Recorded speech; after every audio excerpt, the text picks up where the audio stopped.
My name is Judy, and I'm 33 years old. I don't really have a big family, so witnessing such a large event was definitely one of the perks of marrying my husband Kyle. The music was blasting and the air was filled with the laughter and chatter of my husband's family. This was the first time that I had ever been at a function like this. Kyle, unlike me, came from a very big family. They were celebrating a family reunion in a big way, with at least 100 people in attendance. It was an opportunity for us to meet distant relatives and enjoy good food. But as fate would have it, the day turned out to be a nightmare for me. Although this outing was meant to be one filled with joy and celebration, it turned sour when I came in contact with my evil and rude mother-in-law.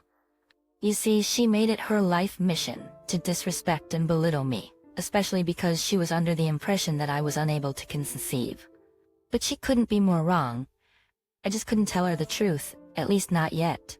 My journey to motherhood has been far from easy. It's a road riddled with medical appointments, emotional roller coasters, and dashed hopes. But what made it even more excruciating was having Hannah, a woman who should be a pillar of support, constantly prodding and mocking my inability to conceive. She approached me at the function and said this: "Judy, my dear, you're still not pregnant. You should really get a move on. You know, you're not getting any younger. Oh wait, you're infertile. What a shame. I really wish that my son married someone who could at the very least conceive a baby." I was taken aback by her words. How could someone be so blatantly rude and malicious? I could feel the blood rushing to my face. Not believing that I heard her correctly, I simply had to ask her to repeat herself. "What did you say?" You didn't hear me? Must be all this loud music.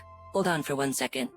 As if I wasn't already sufficiently embarrassed by my situation, this woman did the unthinkable.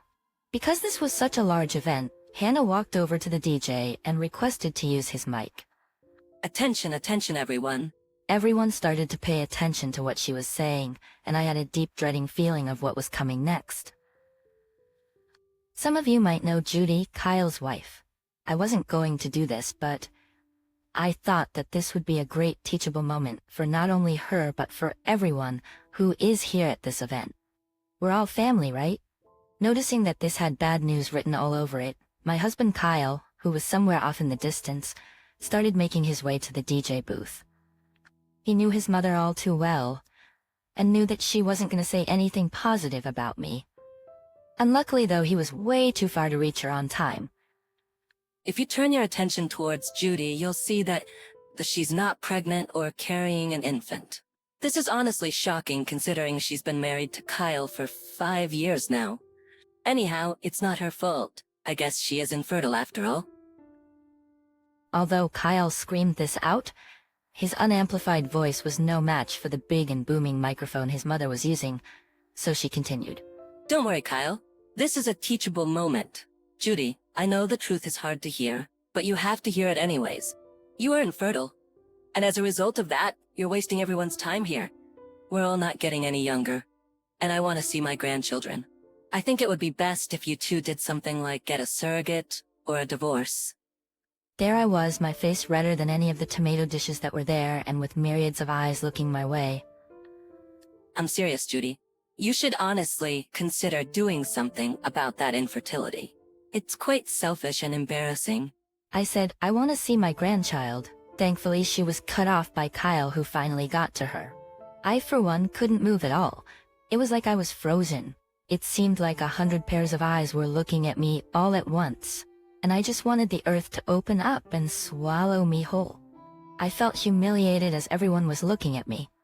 Although Kyle stopped her, the damage was already done. Some people looked at me with a disgusted face. Others shared a look of sympathy, but honestly, a lot of people just seemed to share my embarrassment. They were embarrassed for me, and as someone who doesn't like being pitied, this was the worst feeling to encounter. I felt helpless. I'm normally the type of girl who speaks her mind, but how could I with all these people looking at me? The DJ tried to resume the festivities and wash over the embarrassing moment, but as I mentioned, the damage had already been done. Some people began to resume what they were doing before, but I just knew that people were gossiping about the situation, and that this would be a hot topic in the family group chat for weeks to come. I did what many other people would have done in this situation. I fled. I felt so unwelcome and so unloved. As I saw Kyle and Hannah talking, more so arguing off to the side, I made my escape. I ran inside the house to find the nearest bathroom to lock myself in.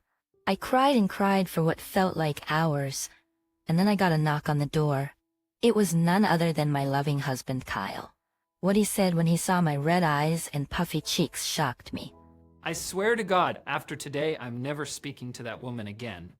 Yeah, and she's also a bully. I can't ever show my face here ever again. We can go home right now if you want to. Say the word and we're out of here. I went on to tell me how he berated her for her insolence and her rudeness. Why would she say something like that? We don't even know half of the people who are here. I know, love. I've let her walk over you for too long. I'm sorry I let it get to this point. We hugged and I continued crying in his arms. This is why I love this man so much. After being conditioned in my childhood for so long that I needed to be strong and wipe away those tears, Kyle was always here to catch them and console me. I pulled away from him slightly, looking up at the love of my life. His warm brown eyes met mine, and I was struck once again by how much I loved this man. I smiled weakly despite my tears, hoping to distract myself from the humiliation. I asked, "Do you remember how we met?" I laughed too, remembering that fateful day. We were both studying at the library of our university and ended up fighting over the last available power outlet. We struck up a deep and meaningful conversation, and before we knew it, hours had passed. We exchanged numbers, and the rest, as they say, is history. I love you too, Judy. More than anything in this world. And if you need us to go home, then please let me know. This party's dead anyways, after that stupid stunt my mother pulled. He nodded, a pained expression crossing his face. We were trying so hard, and I thought that maybe I was the infertile one. But finding out that it was you who was infertile was somehow even worse for me. I was ready to handle it if it was me, but you're just so perfect. I never expected it to be you. I never wanted that for you. I'm so sorry. I know, babe. It was a tough time for both of us, but we got through it together. And we'll get through this too. Kyle smiled at me, his love for me shining in his eyes. I knew then that we were in this together no matter what life threw at us. You should tell her the truth. I should have just been honest with the family about everything. I didn't know she harbored this much resentment for us not having kids yet. And what's worse, she automatically assumes it's your fault. If I was just honest from the beginning, then none of this would have happened. It's fine, babe. I don't mind her hating me, but I can't stand the idea of her not liking you because of your infertility. You know, her obsession with continuing this bloodline. That's true. I mean, she did invite 100 people to this thing, which is ridiculous now that I think about it. Wait here. Before I could even question where he was going, he let go of me and left the bathroom. I was still reeling from the embarrassment I was feeling, so I opted to heed his words and stay in the bathroom. 5 minutes had gone by, and just when I thought that Kyle had done something stupid like renounce the family name or expose himself to the family, he came back in. You still might try and stop me, but I won't let you. I couldn't believe my eyes when Kyle handed me the stack of papers. My infertility results, as well as your high fertility results. I printed them out in the library. I felt my stomach drop. How could he have done this without even telling me? And now he wanted me to show them to Hannah? I couldn't do that. I couldn't just humiliate him like that in front of everyone. But Judy, she humiliated you in front of everyone. She deserves to be put in her place. She'll be embarrassed because of how wrong she was. I don't care about that. She's the one who's going to be embarrassed. Being infertile is nothing to be embarrassed about, even though it's so heavily frowned upon. There are ways to fix it, babe, and I think I'm ready to face these skeletons head on. I think we should look at alternative methods of conceiving. I looked up at him, feeling overwhelmed by his love and selflessness. How could he be so willing to sacrifice himself like this? And what's more, it seemed like he was ready to properly face this ailment and take the necessary steps in fixing his situation. For such a long time, it was a sore subject. But now as I looked into his loving eyes, I could see the amount of healing and growth that he had been through, to be at this exact moment of clarity and compassion. She's never even tried to get to know me, and now she's just making fun of my infertility like it's some kind of joke. Kyle put his arm around me, pulling me closer. I know, Judy, and that's why we have to do this. We have to stand up to her and show her that we won't be pushed around anymore. I looked up at him, feeling grateful for his strength and support. We went outside to greet the crowd. The good thing is, it seemed like everyone resumed the festivities. But little did they know that more chaos was about to ensue. I gave Kyle the "Are you sure?"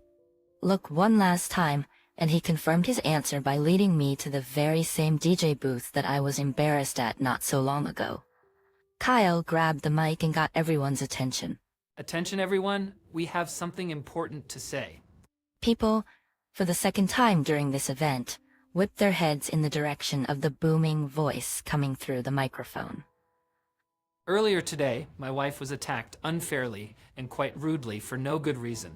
And now she wants to give her side of the argument. Kyle handed the mic to me. I gulped as I recognized that everyone had their attention on me now. I scanned the crowd and I was met by one pair of glaring eyes. It was none other than Hannah, looking at me with absolute disgust and disdain. As I was speaking, she was making her way to the booth. That's enough. I didn't realize that Hannah was already nearing the booth. Instead of my fear increasing, however, ironically enough, it was my confidence and my anger that was being amplified, and I proceeded. You will not interrupt me while I speak. I gave you your chance to speak and now it's my turn. Shocked and taken off guard by my feistiness, she shut up. And I thought that if someone is spreading misinformation about me and my family, even if it's a very personal and private matter, I need to rectify the information that is being presented. Turning to face Hannah squarely, I now said, "These are the documents that prove that." Kyle handed over the documents to Hannah, who was very shocked. The crowd was also murmuring and gasping all around. I looked at Kyle to make sure he was okay, and he was even smiling and chuckling at everyone's surprised expressions. But the expression that was the funniest was my mother-in-law's. Silence filled the area, and everyone's attention was drawn to us. Hannah's face turned pale as if I had just slapped her. What are you talking about? This can't be true. More gasps and murmurs were reverberating through the crowd. This scene looked like it was pulled straight out of a movie. I don't even know what to say. Kyle, why didn't you tell me about this? Maybe because I wasn't ready? The topic of infertility can be a sensitive one, and I know that you wouldn't have done that to me if I was in that position. Maybe because I wasn't ready. The topic of infertility can be a sensitive one, and I know that you wouldn't have done that to me if I was in that position. But the fact that you blatantly tried to embarrass my wife in front of everyone doesn't sit right with me. I had to set things straight. Kyle, I'm so sorry. Don't say sorry to me. Apologize to Judy. It was as if Kyle had asked her to recite the King James Version of the Bible in Latin. She was so hesitant, but Kyle persisted. He even grabbed the mic from me and began to chant. He kept chanting it over and over, and slowly but surely, the crowd followed suit, all demanding for Hannah to apologize to me for her evil words. Because she was too proud, even the pressure from a whole mob of family members couldn't sway her from her disdain for me. I'll do no such thing. She doesn't deserve it. Even if I was incorrect about the fertility thing, why didn't she just say it? It's her fault for not clearing up the air earlier. And now she wants to embarrass me.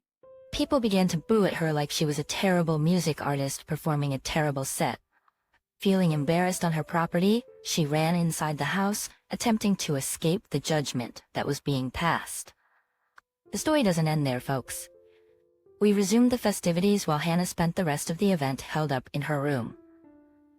Several aunts and uncles made attempts at luring her out of her room, but to no avail. She was stuck in her pride, and it was leaving a sour taste in people's mouths. Nonetheless, we enjoyed the rest of the reunion with various family members, both known and extended, approaching Kyle and me and commending us on our bravery.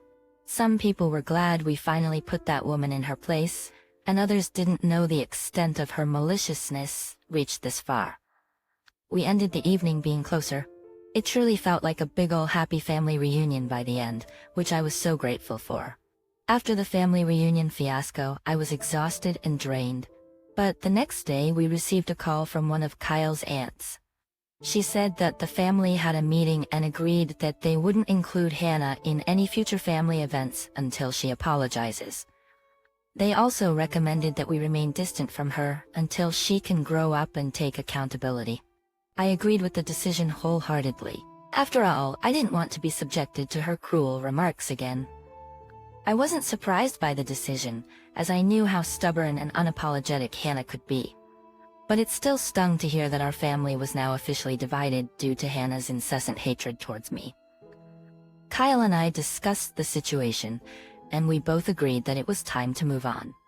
We couldn't keep enabling Hannah's toxic behavior by being bystanders in her abuse, and we needed to protect our mental health. We were already going through so much, and especially since we wanted to start a new chapter in our lives and build a family of our own.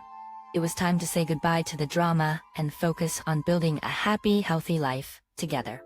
So we said our goodbyes to Hannah without any regrets or second thoughts. We sent her an email detailing our feelings, and Kyle left her a long voice note telling her that he would love for her to be part of the new life that we're trying to build. But there was no way he was going to allow toxicity and negative energy to be part of it. Unsurprisingly, she never responded, and to this day, we haven't gotten a response from her. Turns out she prioritizes her pride so much that she's willing to give up her relationship with her potential grandchildren. Good riddance to bad rubbish, as they say. We didn't need that kind of negativity in our lives anyways, and we were better off without her. But deep down, I couldn't help but feel a twinge of sadness, at least for Kyle. Hannah was still Kyle's mother after all. I had hoped that we could be close one day, but it seemed like that would never happen. I don't know how Hannah is doing now, and I honestly don't care, but what I do know is that I'll never forget that day.